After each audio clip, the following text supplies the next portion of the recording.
Hello everyone, welcome to season and online learning platform. Last class में मैंने आपको compound को देखकर उसकी नेमिंग करना सिखा दिया था। आज की क्लास में हम आपको उसका उल्टा करना बताएंगे कि आखिर आपको अगर कंपाउंड की नेमिंग दे रखी है तो फिर आप कंपाउंड कैसे गेस कर रहे हैं। तो आपके लिए एक छोटा सा वर्क है। आप इसकी कंपाउंड की नेमिंग देख के आप दोनों के कंपाउंड्स को लिखेंगे यहाँ पे, और जब आपका हो जाए तो आप मैच करेंगे इससे कि आप नेमिंग किस तरह से कर रहे हैं। तो उस केस में आप चलिए देखते हैं कि आप इसकी नेमिंग कैसे करते हैं, इसको सीखते हैं पहले। यहाँ पे आप देखो डाई एमीन दे रखा है, डाई क्लोरो दे रखा है। पहली बात, यहाँ पे इन्होंने प्लैटिनम लिख रखा है। तो जो हमने पहले डिस्कस करा था अपने थर्ड लेक्चर में, आप लेटर जाके देख सकते हो उस लेक्चर को, कि जो आपके केटायंस होंगे उसके अंदर हम प्लैटिनम लिखेंगे। ये जैसे अगर हमने यहाँ पे आयन नहीं लगाया है तो ये हमारा एक न्यूट्रल ग्रुप है।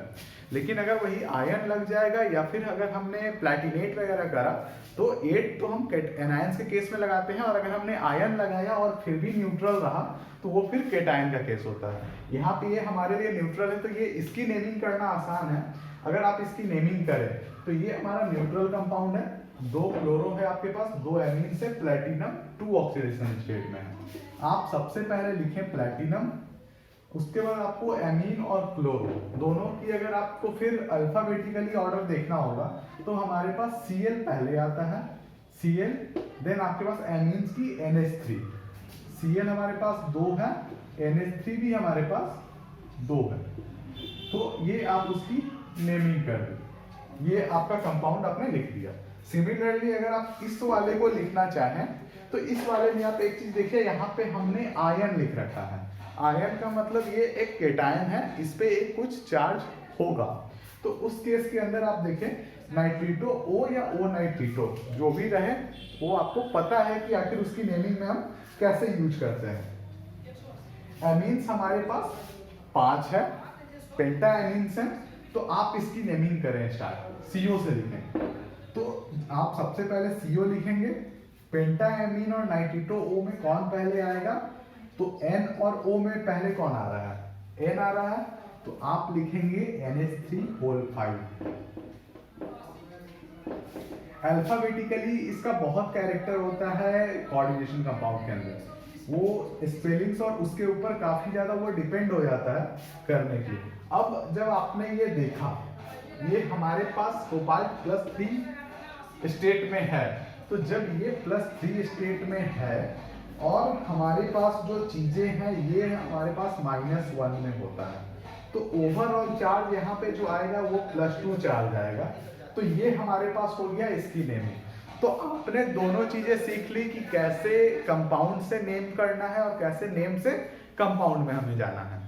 तो ये थी हमारी पूरी की पूरी IUPAC, जहां हमने सिंपल केटायन एनायन की नेमिंग करी, हमने कॉम्प्लेक्स केटायन कॉम्प्लेक्स एनायन की नेमिंग करी, हमने ब्रिजिंग कॉम्प्लेक्सेस की नेमिंग करी अपने प्रीवियस लेक्चर में, और अभी के लेक्चर में अभी हमने देखा कि कैसे नेमिंग से कंपाउंड और कंपाउंड से नेम कैसे करते हैं।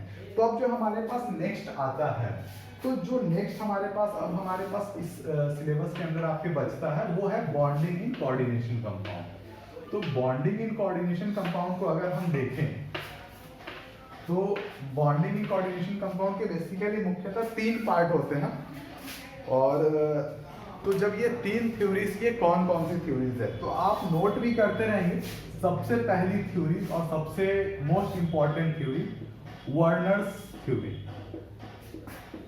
Werner's coordination theory. मैं पूरा नहीं लिख रहा, आप अपनी नोटबुक में पूरा लिखेंगे। वर्नर्स कोऑर्डिनेशन थ्योरी ये सबसे इंपॉर्टेंट क्यों है वो भी अभी हम डिस्कस करने वाले हैं। वैलेंस बॉन्ड थ्योरी जो हमने अपने प्रीवियस लेक्चर्स में कवर कर रखा है और जो आपने पढ़ा हुआ है, तो उस चीज को वहां से आप जाके रिवाइज करेंगे। वैलेंस बॉन्ड थ्योरी, इसे हम प्यार से VBT बोलते हैं। थर्ड आपके पास आता है crystal field theory, crystal field theory, इसे हम प्यार से CFT बोलते हैं। लेकिन आप इसे प्यार से WCT मत बोल देना, वो कोई नेम नहीं होता है। WCT से हम किसी भी कोऑर्डिनेशन कंपाउंड में कोई टर्म नहीं होता है। तो अब सबसे पहले हम स्टार्ट करेंगे वर्नर्स थ्योरी के साथ। तो मैंने बोला कि ये इंपॉर्टेंट है। इंपॉर्टेंट क्यों है? इंपॉर्टेंट हमारे सिलेबस में इसलिए है क्योंकि इन्हें फादर ऑफ कोऑर्डिनेशन कंपाउंड बोला जाता है। कोऑर्डिनेशन कंपाउंड के फादर है। इन्होंने सबसे पहली थ्योरी दी थी कोऑर्डिनेशन कंपाउंड के लिए कि आखिर कोऑर्डिनेशन कंपाउंड होती क्या है, और सबसे पहले इन्होंने कॉम्प्लेक्स और कोऑर्डिनेशन कंपाउंड्स पे बात करी थी।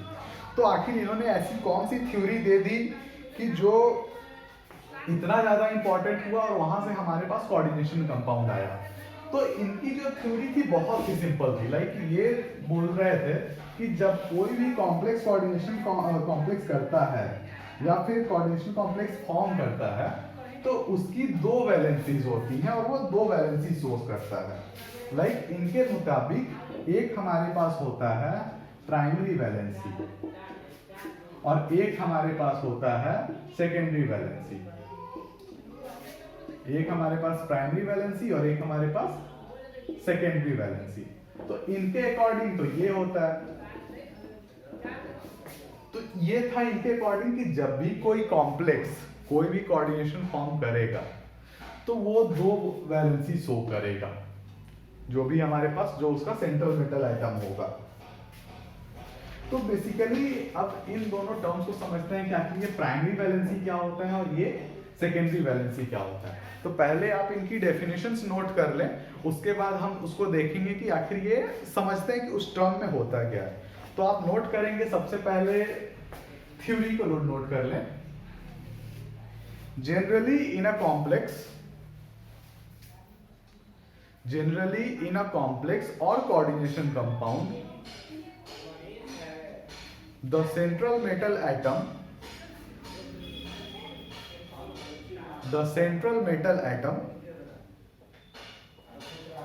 have two types of valencies. The central metal atom have two types of valency. One is primary valency and second one is secondary valency.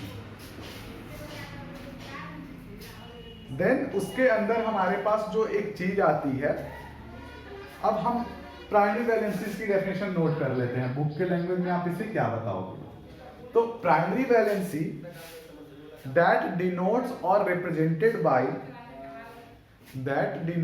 represented the oxidation number of central metal atom. ये denote करता है oxidation number of central metal atom. Primary valency basically denotes the oxidation number of central metal atom. It is always satisfied by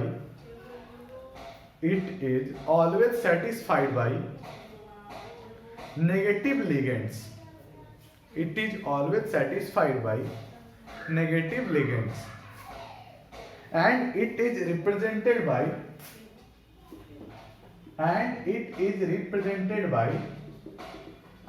dotted line. It is represented by dotted line. एक चीज और note कर ले primary valency के लिए। Primary valency is the ionisable valency. इसकी बात मैं आपको बताऊंगा, आयोनाइजेबल की बात क्या। नाउ आप नोट करें सेकेंडरी वैलेंसी की point. Secondary valency it always represent the coordination number of central metal atom. The coordination number of central metal atom and can be satisfied by both negative and positive ligands, negative and neutral ligands. It always satisfied by negative and neutral ligands. ये उसकी coordination number को बताता है central metal atom की। दोनों का मतलब आप समझ रहे हैं। एक चीज और नोट कर लें, दिस इज डिनोटेड बाय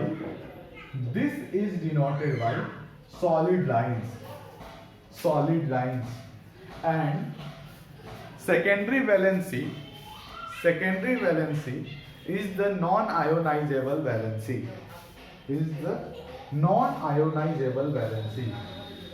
एक चीज आप बेसिकली नोट कर लीजिए, बहुत ही माइन्यूट सा पॉइंट है। It always forms coordinate coordinate bond, it always forms coordinate bond. अब ये तो जनरल सी बात है, लेकिन कई बार आप मिसकंसेप्ट कर जाओगे क्वेश्चन के टाइम करने के टाइम कि कौन सी प्राइमरी वैलेंसी है, कौन सी सेकेंडरी वैलेंसी है। तो एक एग्जांपल लेके हम समझते हैं कि आखिर प्राइमरी वैलेंसी और सेकेंडरी वैलेंसी हम किसको कह रहे हैं और वो हम कैसे कैलकुलेट करेंगे किसी भी कंपाउंड का, या फिर हम कैसे बताएंगे कि कितनी प्राइमरी वैलेंसी है किसी कंपाउंड के अंदर। तो उसके लिए सबसे सिंपल एग्जांपल COCl3.6H2O आप ले लो, और एक आप ले लो COCl3.5NH3। इससे आपको क्लियर हो जाएगी चीजें कि प्राइमरी वैलेंसी और सेकेंडरी वैलेंसी के अंदर आपको करना कैसे है। तो यहाँ पे जो हमने बात करा था, प्राइमरी वैलेंसी कौन सा था, जो हमेशा निगेटिव लिगेंड से सेटिस्फाइड हो रहा था। यहाँ पे निगेटिव लिगेंड कौन है, Cl है। यहाँ पे निगेटिव लिगेंड कौन है, Cl है। ये कौन सा लिगेंड है, न्यूट्रल लिगेंड्स है। ये भी न्यूट्रल लिगेंड्स हैं। तो ये हमारे पास सेकेंडरी में काम आएगा। तो इसको अब ड्रॉ करते हैं। हमने जो बात करी थी कि ये डॉटेड लाइन से रिप्रेजेंट होगा, तो आप डॉटेड लाइन बना लो। तो आपने जब डॉटेड लाइंस बनाया, इसको भी हम साथ में लेके चलते हैं। आप डॉटेड लाइंस बना दिया आपने। ये हो गया हमारा Cl, ये हो गया हमारा Cl, और ये हो गया हमारा Cl। ये आपने काम कर दिया, ये आपने काम कर दिया अपनी प्राइमरी वैलेंसीज का। तो जब आपने प्राइमरी वैलेंसीज को कर दिया, अब आपके पास आता है कि अब सॉलिड लाइन से आप सेकेंडरी वैलेंसी को बना दो। जितने भी आपने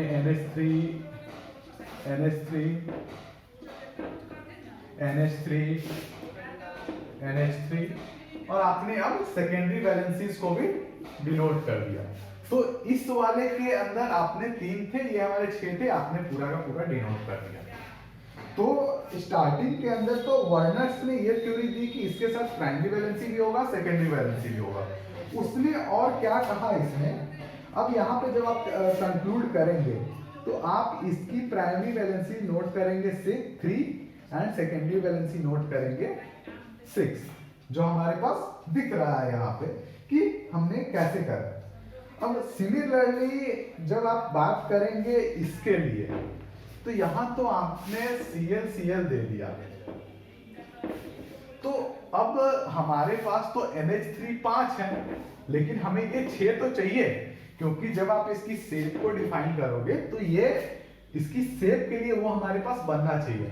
आपने 5 तो दे दिया NH3, आपने 5 NH3 को लगा दिया, लेकिन शेप हमारे पास हमारी वो पोजीशन फुलफिल होनी चाहिए कि इसके साथ 6 रहता है, क्योंकि आपको उस कॉम्प्लेक्स का भी तो ध्यान देना है। तो एक चीज जो मैंने बोला था, आपने नोट करा हो, secondary valency satisfied can be satisfied by both neutral और लिगेंड्स, नेगेटिव लिगेंड। तो यहाँ पे ये Cl इनकी प्राइमरी की तरह भी काम करेगा और इनकी सेकेंडरी की तरह भी काम करेगा। तो यहाँ पे जब आप इसकी कॉम्प्लेक्स को लिखेंगे, तो इसके कॉम्प्लेक्स को आप कुछ इस प्रकार लिखेंगे, लाइक मैं यहाँ लिखता हूँ इसके कॉम्प्लेक्स को, कि इस कॉम्प्लेक्स दिखेगा कैसा। अगर आपको कॉम्प्लेक्स फॉर्म में बोल दिया जाए लिखने के लिए, तो ये आप कुछ इस प्रकार से इसके कॉम्प्लेक्स को लिखेंगे, NH3 और 2 Cl इसके बाहर में होंगे। तो ये था इसका कॉन्सेप्ट कि इस तरह से आप उसके कॉम्प्लेक्स को लिखेंगे।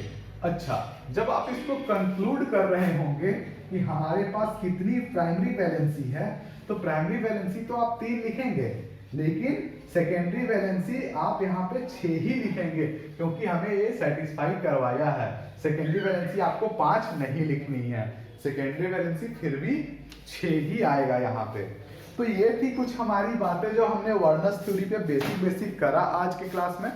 तो ये चीजें कुछ थी, इसके आगे फर्दर हम यहाँ पे डिस्कस करेंगे, और इसके आगे की कैसे वैलेंसीज है और कैसे आपको कॉम्प्लेक्स की स्ट्रक्चर्स के बारे में पता चलेगा। तो उन चीजों को आगे हम फर्दर के लेक्चर्स में डिस्कस करेंगे। तब तक के लिए आप इसकी जो डेफिनेशंस थी और जो मैंने कुछ नेमिंग्स दिए थे आपको, और कल वाले जो क्वेश्चंस के जो आंसर आपने कमेंट बॉक्स में डाला है, तो उस चीज को भी हम डिस्कस करेंगे कि कैसे, अगर आपने कितने लोगों ने सही करा और कितने लोगों ने गलत करा, तो उसे भी डिस्कस करेंगे। वार्नर्स थ्योरी में आगे और भी चीजें बाकी हैं। इन्हें फादर ऑफ कोऑर्डिनेशन कंपाउंड बोला जाता है, इसीलिए इनकी थ्योरी हमारे सिलेबस में इंपॉर्टेंट हो जाती है। इन्होंने सबसे पहले कोऑर्डिनेशन के बारे में हमें जानकारी दी थी कि आखिर कोऑर्डिनेशन होता क्या है, इसमें की चीजें कैसे फंक्शंस करती हैं, कॉम्प्लेक्स के अंदर अगर कोई मेटल है तो वो प्राइमरी और सेकेंडरी दोनों वैलेंसी शो कर रहा है। तो ये सारी चीजें आज के क्लास में हमने देखी। तो इसी तरह नेक्स्ट क्लास में हम और आगे बढ़ते हैं और भी थ्योरीज को देखते हैं। Thank you.